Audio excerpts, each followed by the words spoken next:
Hörmətli izləyicilər, bugünlər 119 marşrutuna 200 metr məsafədə 2 otaqlı çəkicə təqdim edirəm.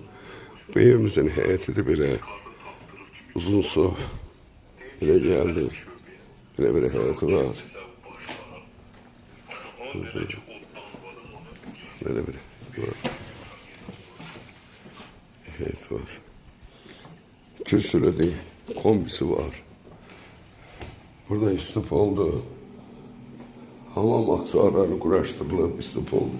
Evdə heç yaşayış olmuyor. Tam təmirli bir evdir. İnsə daxil olaraq evin içərisinə. Burada bir kuxna studiyadır.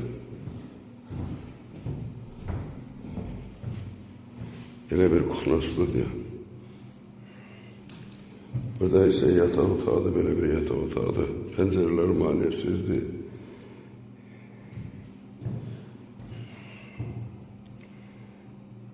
Evimizin qiyməti 37 minə deyilir. Aşağı yeri var. Sağ olun, Allah'a emanet.